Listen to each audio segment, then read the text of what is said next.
The bruises were old, but not old enough. A fading fingerprint on her wrist.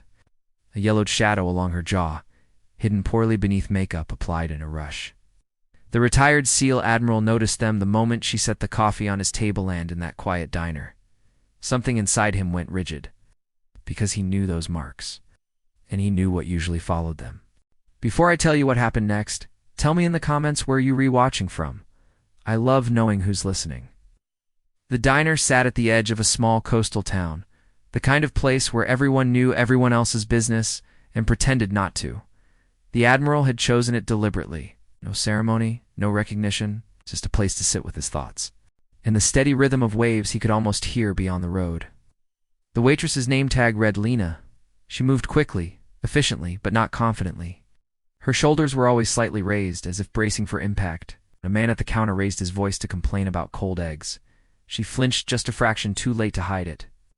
The Admiral watched without staring. Years of command had taught him how to see without being seen.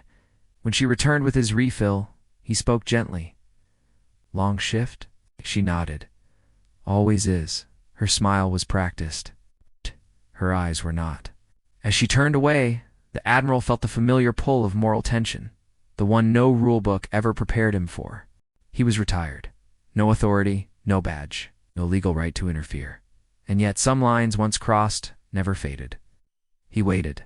The diner filled as the morning wore on. Boots scraped tile, plates clinked, conversations layered into a dull hum. And through it all, Lena moved like someone trying not to take up space. Then the man arrived. He didn't shout, didn't threaten. He simply stood too close to her when she passed, his hand brushing her lower back in a way that wasn't accidental. Lena stiffened, her breath caught. No one said anything. The Admiral stood, not abruptly, not dramatically.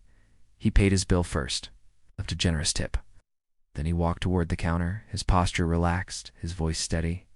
"You're hurting her," he said, softly enough that only the man heard. The man laughed. "Mind your business, old-timer."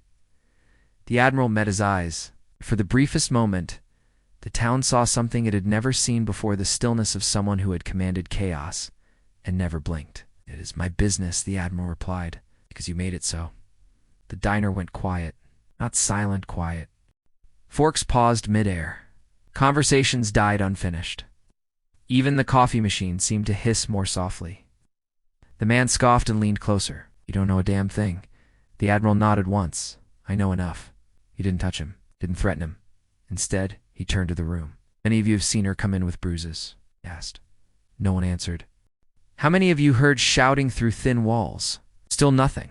Lena stood frozen, humiliation and fear warring across her face. She thought she'd never forgive him for this. She was wrong. The Admiral took a breath. "Silence is a choice," he said. "And today, it's choosing the wrong side." Someone cleared their throat. A woman near the window spoke first. I saw." Another voice followed. Then another. The man's confidence began to fracture. Stepped back, eyes darting, suddenly aware of how alone he was. Outside, police sirens grew closer, not summoned by the Admiral, but by someone who had finally decided to make the call. When officers arrived, the Admiral stepped aside. He gave his statement calmly, factually. No embellishment. No rank invoked, just truth. Lena sat down hard in a booth, hands shaking. The Admiral approached her slowly, like one might approach a startled animal. "You didn't deserve any of this," he said. Tears welled, uninvited. "I didn't want trouble," he nodded. "Neither did any of us. That's how it survives." Later, after the man was taken away and the diner slowly returned to motion, something changed, not loudly, not instantly, but it changed. People stayed with Lena, walked her home, checked in the next day. The owner installed new lights, a phone behind the counter, rules posted where everyone could see them. The Admiral. He left town quietly the next morning, but his presence lingered. Weeks later, Lena stood a little straighter. Her smile reached her eyes now.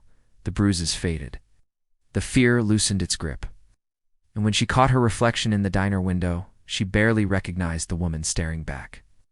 Sometimes strength doesn't look like force. Sometimes it looks like someone finally saying enough.